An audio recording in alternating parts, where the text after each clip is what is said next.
میں نماز پڑھنا شروع کرتا ہوں، پھر چھوٹ جاتی ہے۔ کبھی بہت اچھا لگتا ہے، کبھی نماز سکون دیتی ہے، مگر تھوڑے ہی ٹائم کے بعد بیزاریت ہو جاتی ہے۔ نماز بوجھ لگتی ہے مجھے، اپنا باری وجود نماز کے لیے اٹھانا مشکل لگتا ہے۔ وہ بہت تھکے ہوئے لہجے میں کہہ رہا تھا۔ مجھے لگ رہا تھا بات کرتے کرتے اس کا سانس پھول رہا تھا۔ وہ مجھے ظاہری نہیں باطنی طور پر تھکا ہوا محسوس ہوا۔ نظر کا پردہ کرتے ہو؟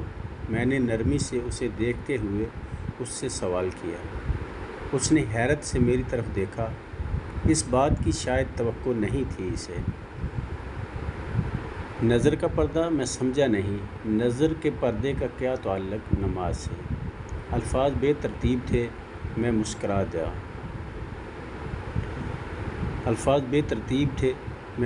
دیا۔ تعلق تو ہے، بہت گہرا ہے، کیونکہ بری نظر شیطان کے زہریلے تیروں میں سے ایک تیر ہے جو انسان کے دل میں اتر جاتا ہے۔ ظاہری پردہ کرنا تو بہت آسان ہے، مگر نظر کا پردہ کچھ مشکل ہے۔ جب نگاہ پاک نہیں رہتی تو عبادتوں سے لذت جاتی رہتی ہے۔ جب نگاہ پاک نہیں رہتی تو سوچ بھی پاک نہیں رہتی، اور جب سوچ خراب تو نیت خراب، اور اعمال کا دار و مدار تو ہے ہی نیتوں پر۔ تمہیں پتہ ہے، انسان جو دیکھتا ہے، سوچتا ہے، جو سنتا ہے، وہ اس کے دل پر اثر کرتا ہے۔ ہم کیا دیکھتے ہیں، کیا سنتے ہیں، کیا بات کرتے ہیں، کبھی سوچا ہے؟ کیا تم خود اس معاملے میں احتیاط کرتے ہو؟ وہ نامحرم جو تمہاری نظر کو اچھا لگے، اسے پہلی نظر کے بعد اپنے نفس کی تسکین کے لیے کتنی بار دیکھتے ہو کہ وہ کس قدر خوبصورت ہے؟ فیس بک پر کوئی غیر مناسب تصویر، کوئی ویڈیو، کوئی بات جب کوئی نہیں دیکھ رہا ہوتا تنہائی میں مگر صرف اللہ تعالیٰ، تو کیا ایک دفعہ اس پر رکتے ہو؟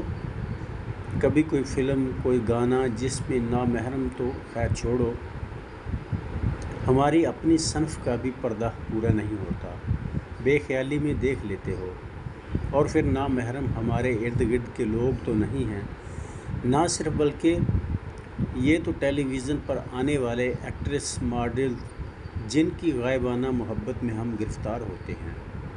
انہیں غور سے دیکھتے ہیں، ان کی باڈی، ڈریسنگ اور لکس کی تعریف، یہ سب نظر کا پردہ ختم ہونے کے بعد ہی ہو پاتا ہے۔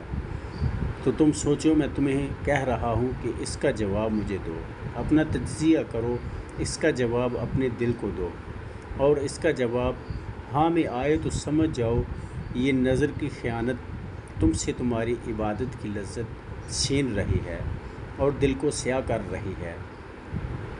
زنا صرف ایک طرح کا تو نہیں ہوتا۔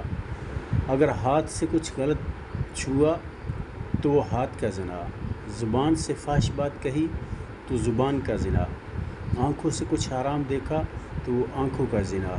نگاہ کی پردگی دل میں ایسا سوراخ کر دیتی ہے، نظر کی بے پردگی دل میں ایسا سوراخ کر دیتی ہے جس سے ہمارے دل کا نور بہہ جاتا ہے، اور پھر جو لوگ نظر کا پردہ نہیں کرتے، ان کی نمازیں ان پر باری ہو جاتی ہیں۔ اگر وہ نماز پڑھ بھی لیں تو بے دلی سے پڑھتے ہیں، دل نہیں لگتا، بوجھ سا رہتا ہے دل پر۔ تو کیا تم نظر کا پردہ کرتے ہو؟ اگر نہیں تو آج سے عہد کر لو کہ کرو گے۔ جب کبھی غلطی سے کچھ غلط دیکھ بھی لو، اگر کبھی تمہارا نفس تمہارے ایمان پر حاوی آ جائے تو فوراً استغفار کر لیا کرو، اللہ کی طرف رجوع کر لیا کرو۔ پھر تم دیکھنا، نمازوں کا لطف، عبادت کی لذت اور دل کا سکون سب تمہیں عطا کر دیا جائے گا۔ اور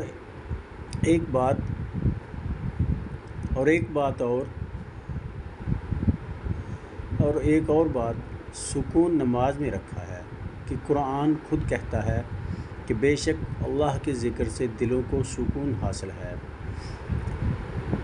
اب اگر کسی کو وہ سکون محسوس نہیں ہوتا نا، تو اسے ایک مثال سے سمجھو۔